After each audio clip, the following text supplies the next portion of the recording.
first day of a 30-day bread making challenge. Today we are starting off with something relatively easy, and that is 2 ingredient bagels. So all you need to make this is yogurt and flour, except you're supposed to have self-rising flour, which I don't have, so I'm just going to use normal flour. Another YouTuber named Janelle Eats is the one who started the 30-day bread making challenge, I think. And so I'm just going to attempt to do what she did and make 30 days of bread. It's our #1 thing that we make in our house. Well, there's 5 of us in our house, and really, I guess my kids do help me sometimes, but mostly I am the bread maker. So today we are going to start off with just a plain yogurt bagel, and we're starting with 1 cup of flour, followed by some baking powder and salt. So 2.5 teaspoons of baking powder and half a teaspoon of salt. And what I'm going to do is just add 1 container of plain Greek yogurt. This one seems to turn out really well for me, so that's what we're going to do today.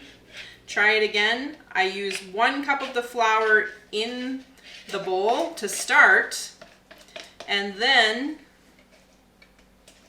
what I will do is just slowly incorporate the flour. What I'm going to do today is make cinnamon sugar bagels. You could make any kind of topping. I've seen a lot of different videos, but this is the one that my kids seem to like the most. I haven't tried cheese yet. I think that would probably be very good as well. Some people use everything bagels, like a seasoning to put on top. So I'm just gonna mix these with a fork.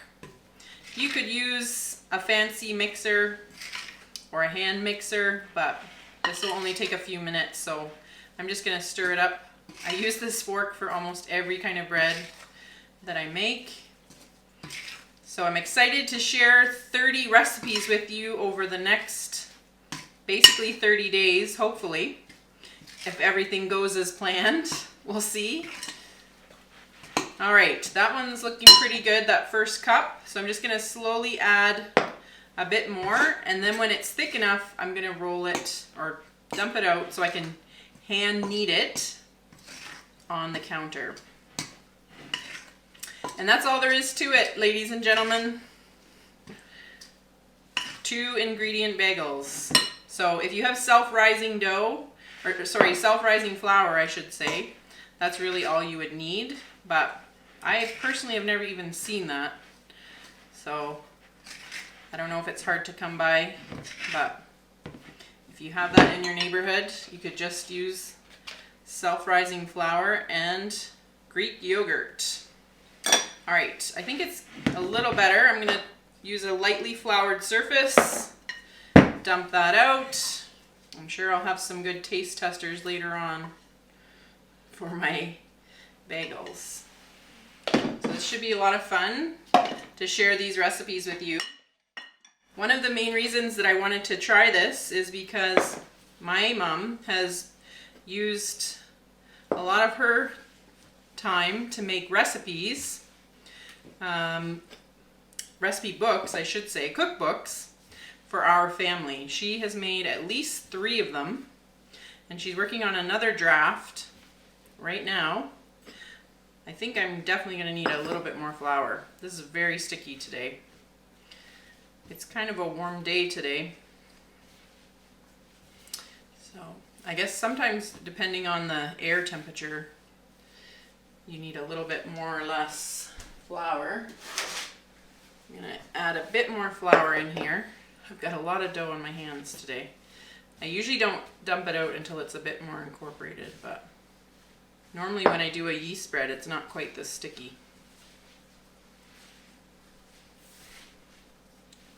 Okay, so basically you just want to keep kneading it until it is not sticky anymore at all. So it's just boring kneading.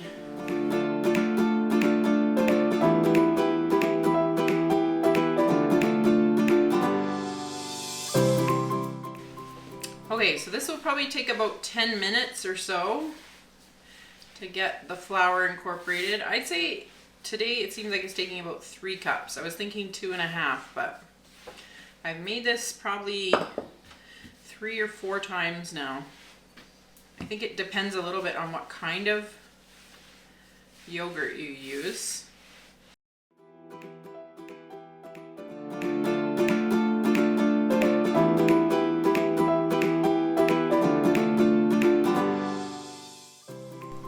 Okay, so the next step after I've kneaded the dough for about 10 minutes is I cut it in half and then I cut it in thirds.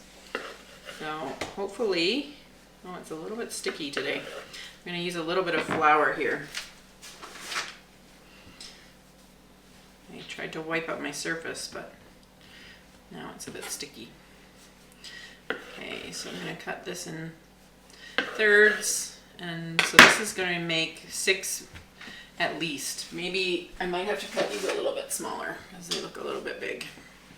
It's going to flour that up a bit so everything's not stuck. These are a little large. So what I'm going to do is roll each one out into not quite 12 inches. I'd say maybe 10-inch long segments and form them into something that looks like a bagel and then set them on my parchment paper. Okay, so just rolling those out till they're about 10 inches long.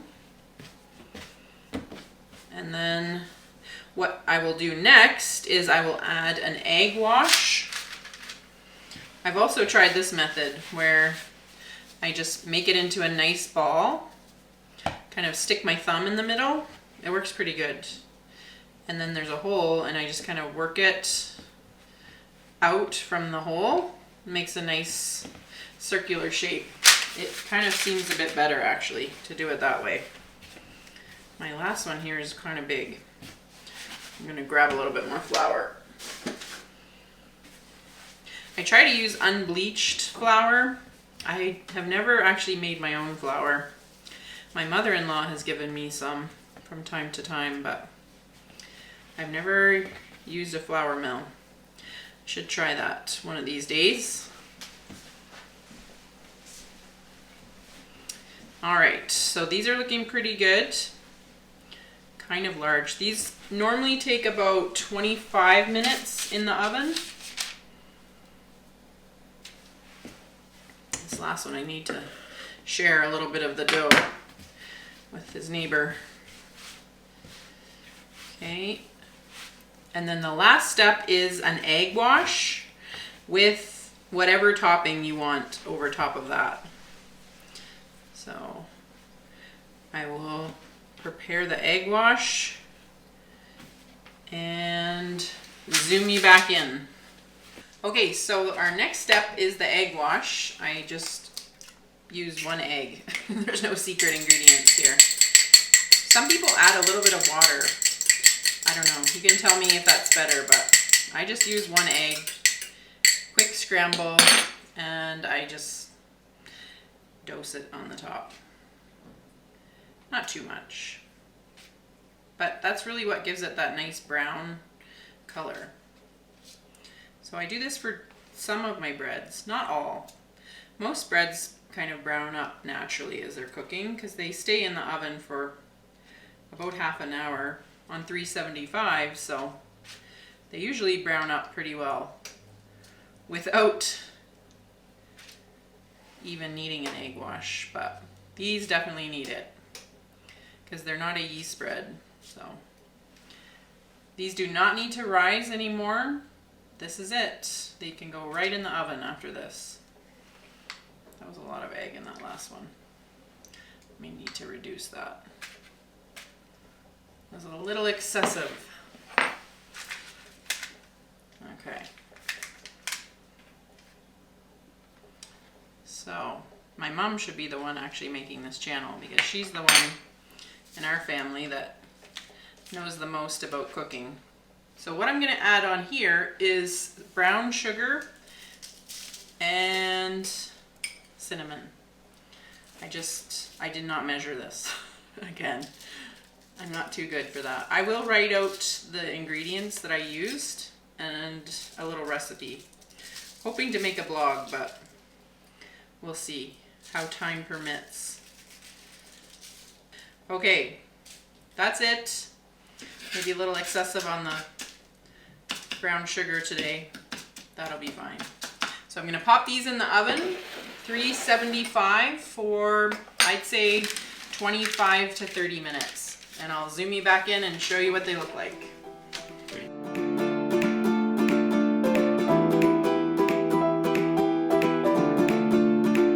Okay, so that took about half an hour at 375. These are looking very good. It made 6 bagels, so you could double this recipe if you'd like. They smell really good.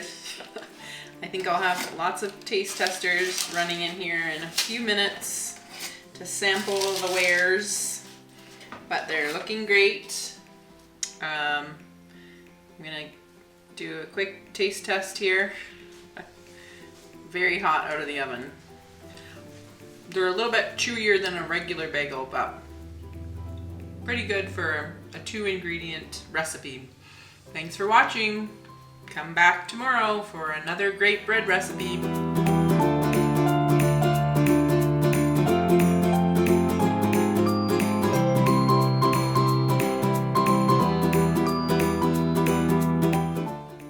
Recall a time when I've had this much flour.